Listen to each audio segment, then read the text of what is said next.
Lesson 12.5, multiplying and dividing rational expressions. Before we get into the rational expressions, let's start with a simpler one. How do we multiply 2/5 times 15/8? Well, a lot of students remember you can multiply across the top and get 30, multiply across the bottom and get 40, and then you can reduce from there, which is fine. Personally, I like to reduce first. I think it just makes my life a lot easier. So there's 1, 2, and 4 2s. 1 5 and 3 5s, and I get 3/4, and I'm done. How do we do it with rational equations? 2x squared over 3x times 6x squared over 12x to the third. For whatever reason, people like to multiply these out first, so I will do it that way. But if you wanted to cancel first, you could easily cancel here, 1 and 2. You can do it either way. My experience with students is they would just rather put it all together first, and then it becomes a problem they've seen before. 2 times 6 is 12. X squared times x squared is x to the fourth. 3 times 12 is 36. And x times x to the third is x to the fourth.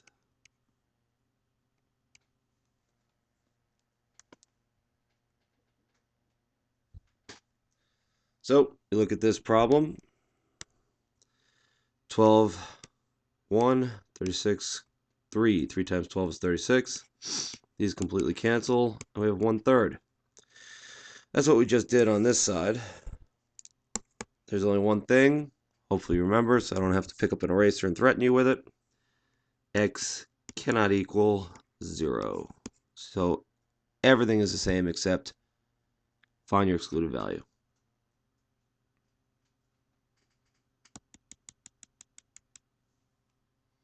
Now, here's a much more complex looking problem. And in these, you really have to cancel first. So let's take 3x squared plus 3x. Look at it and say, I think I can pull a 3x out of there. When I divide, I get x plus 1. So let's rewrite that one.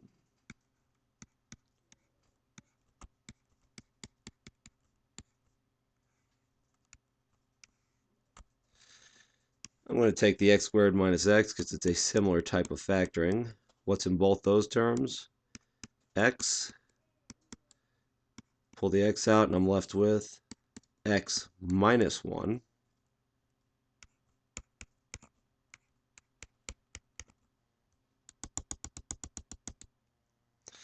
Now I just need to factor the other ones.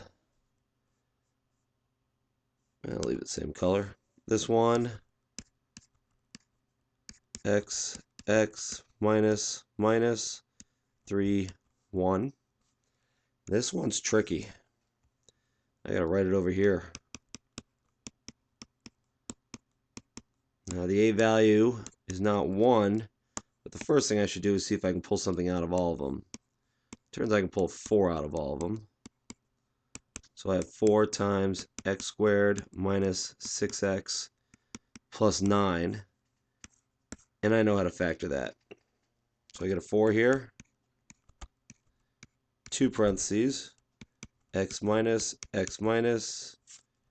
3 and 3.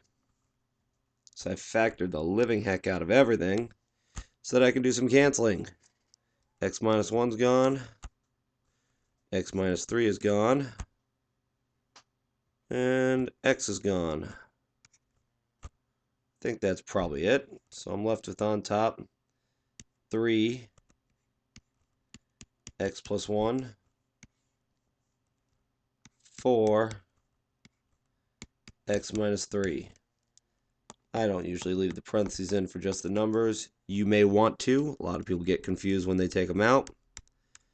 And now I have to look for all my excluded values. For x minus 3, it's 3. X minus 3 we already have. X is 0. X minus 1 is 1. It's a lot of work. It's a lot of skill sets coming together. But in the end, it's not that complicated. Just have to keep all your factoring straight. Make sure you cancel. Make sure you are canceling things that are being multiplied. and then find your excluded values. I would pause the recording, try this one on your own. It's a lot simpler. Now I'm going to do it.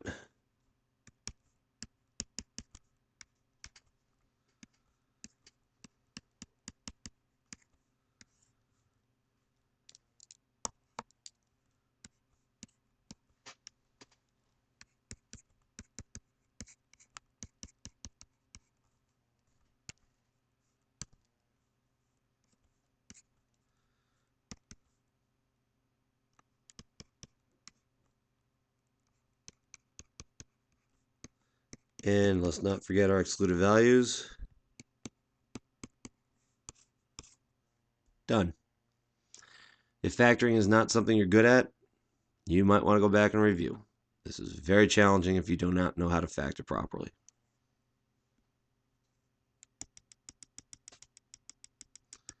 Now we do dividing. It's the same problem. Nothing has changed except that we flip the second term. So 3/4 divided by 27/8. That means 3/4 times 8 over 27. As I commented earlier, I like to cancel first. 2/9. And that's just review. Hopefully you remember how to divide fractions. 30x to the third over 7x. 14x squared over 5x. So we took the second term and flipped it. As I noted earlier, a lot of people like to do all the multiplying first. This one's kind of a hassle, so I'm not going to do that because it would take a lot of math. And it's just so much easier to cancel first.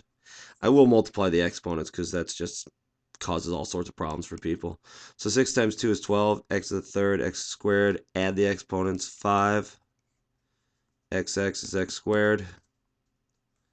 We're going to lose the x squared. We're going to reduce this to 3. We get 12x to the third. X cannot equal 0. That's it. Now we got to do it with more complex problems, but that's really it.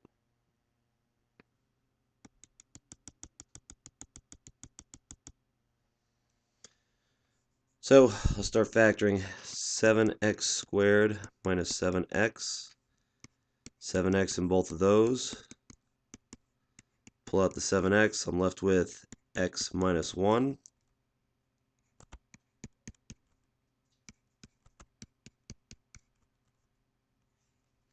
Factor the bottom.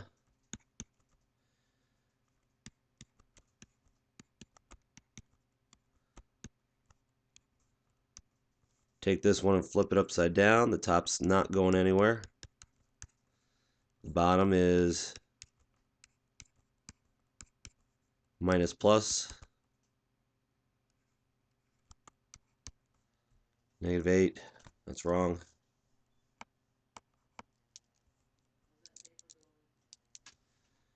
X plus 1. And we cancel everywhere we can.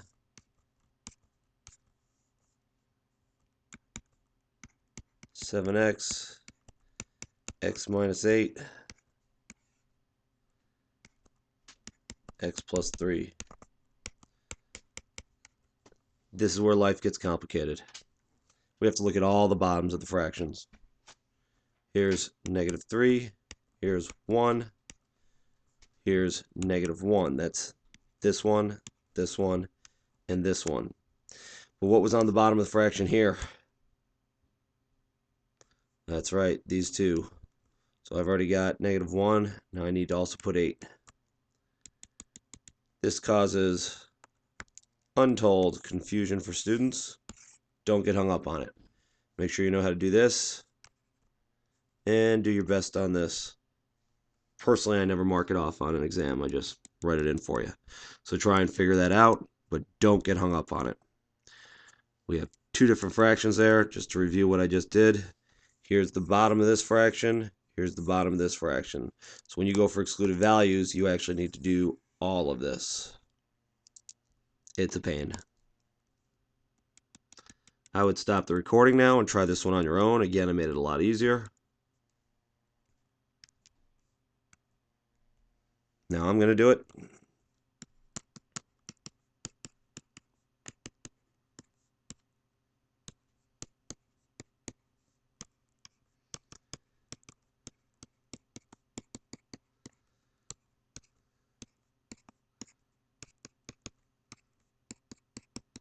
So that's the top. So it becomes 2x plus 6, x plus 2. We're dividing by x plus 6 over 1, so we change that to 1 over x plus 6. And of course on the bottom here we have 3x squared. X plus 6 cancels. We end up with 2 times x plus 2 over 3x squared. Mentioned it earlier. I don't like the parentheses there, but you can keep them.